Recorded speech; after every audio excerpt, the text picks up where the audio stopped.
আজকে আমাদের মেসে আমরা ছোট করে একটি পূজার আয়োজন করলাম। এখন আমরা যাচ্ছি নিচে দুজন, একটু ফুল চুরি করব আর কয়েকটা কলা পাতা দেখি আনা যায় কিনা না আমরা ট্রাই করতেছি। এই সবগুলা গাছ হচ্ছে মালিকের, তো আমরা চুরি করে আনতে যাচ্ছি। এখানে সিসি ফুটেজও আছে, জানি না কি হবে নেক্সট টাইম। তো এটা হচ্ছে আমাদের বাসার ভিতর। ভোর 6টার দিকে আমরা গেছি কলা পাতা পাড়তে, শেষমেশ আমরা পেরে গেছি। তো ছোট ছোট 2টা পাতা নিয়ে আসছি আমরা। অনেক মশা ছিল, যেহেতু সকালবেলা আর জঙ্গলে মশায় একদম খেয়ে ফেলছে আমাদেরকে। তো আমাদের বাসার ওইখানে আবার কিছু ফুলও আছে, তো আমরা ফুলগুলাও চুরি করে নিয়ে আসছি। পরে অবশ্য আমরা বলছি মালিককে, কিন্তু চুরি করে পূজা দেওয়ার মজাই আলাদা। তো ফুল চুরিটা আসলে চুরি বলা যায় না, বাট আমরা তো লুকিয়ে আনছি পারমিশন ছাড়া, কজ অনেক সকাল, পারমিশন নেওয়ার কোনো ওয়ে ছিল না। দেখা যাক, আমাদের সাথে থাকুন আপনারা, দেখেন আমরা কিভাবে পূজা দিই ম্যাচের মধ্যে। জন্মাষ্টমীর পারনা ছিল ওই দিন, এই জন্য আমরা এত সকাল সকাল পূজা দিছি। আর ভাগ্য ভালো আমাদের যে জন্মাষ্টমীর দিন পরের দিনও আমরা অনেকগুলা ফুল পেয়ে গেছি, কজ আমাদের বাসা থেকে অনেকেই ফুল নিতে দেখছি। তো ওই দিন অনেক সকাল হওয়ার কারণে আমরাও পেয়ে গেছি। কিছু কিছু ফুল নিয়ে আসছি, ওইগুলা আবার মানে নর্মাল ফুল না, ওইগুলো হচ্ছে কোনো একটা সবজি গাছের ফুল অথবা ফলের গাছের ফুল হতে পারে, মানে যা পাইছি সব কিছু নিয়ে আসছি ভগবানকে দেওয়ার জন্য। এখন আমরা আমাদের সব কিছু নিয়ে আসছি যা যা লাগে। তুলসী পাতার গাছ আমার ব্যালকনিতেই আছে, সো ওইটা নিতে হয় নাই আমাদেরকে। তো আমরা কলা পাতাগুলো ভালো করে ধুয়ে ফেলছি, যেহেতু ওইগুলা বাইরে থেকে নিয়ে আসছি। এখন আমরা কলা পাতাগুলাকে কেটে একটা সাইজ করে নিয়েছি এবং এটার মধ্যে ছোট ছোট করে ফলগুলা সব কেটে দিয়েছি।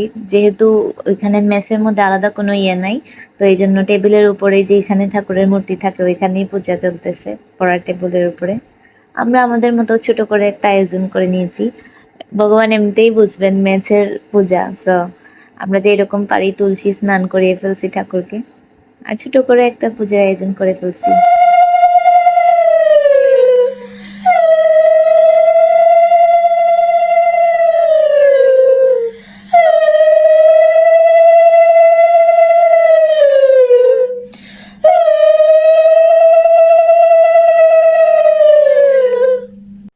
এখন আমাদের পূজা দেওয়া শেষ হয়ে গেছে, আমরা ঠাকুরকে ভোগ লাগিয়ে দিয়েছি। এখন এখান থেকে চলে যাব কিছু সময়ের জন্য। তো আমরা এই সুযোগে খিচুড়ি রান্না করতে চলে যাব। খিচুড়ির রেসিপিটা আমি ভিডিওর লাস্ট দিকে দিয়ে দিচ্ছি। আর আমরা একটু পরে আবার ফিরতেছি প্রসাদ খাওয়ার জন্য, ভোগ ভেঙে ফেললে। তো একটু পরেই আমরা ভোগটা ভেঙে ফেলছি এবং নিজেদের মধ্যে খেয়ে ফেলছি, যেহেতু পারানোর একটা টাইম থাকে 7টা 15 মিনিটের মধ্যে মনে হয়, ঠিক ভুলে গেছি। তো আমাদের প্রসাদ রেডি হয়ে গেছে। তো ওইগুলা দিয়ে আমরা আমাদের উপবাসটা ভেঙে ফেলছি। তারপর আমরা খিচুড়ি খাওয়ার জন্য চলে যাব। খিচুড়ি আগে রেডি করে নিই। আজকের খিচুড়িটা আমি রেডি করব, তো জানি না কেমন হবে, দেখা যাক। প্রথমেই ডালগুলাকে আমি খুব ভালো করে সিদ্ধ করে নিয়েছি, চানার ডাল নিয়েছি।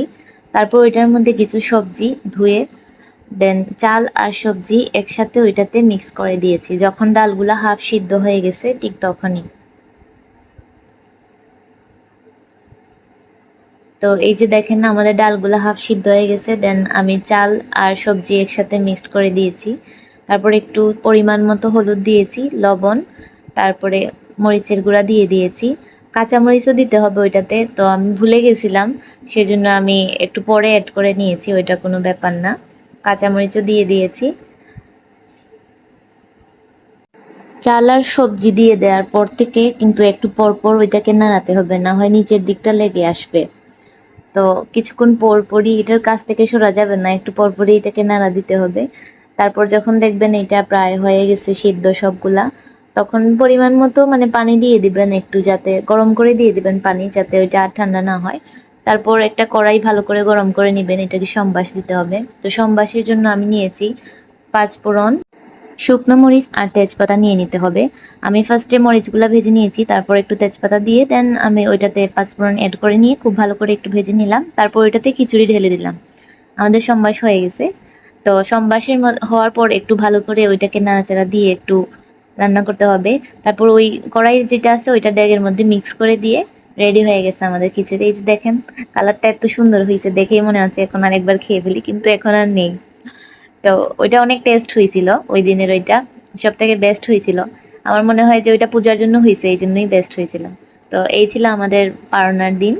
তো আমরা সবাই মিলে অনেক এনজয় খেয়েছি সব কিছু। আমরা ওই পূজার পরের দিনই আমরা ঠাকুরের জন্য একটা অনেক সুন্দর একটা ঘর বানিয়ে রেখেছি, এটা নেক্সটে আপনাদেরকে দেখাবো। এতক্ষণ আমাদের সাথে থাকার জন্য থ্যাংক ইউ, টাটা।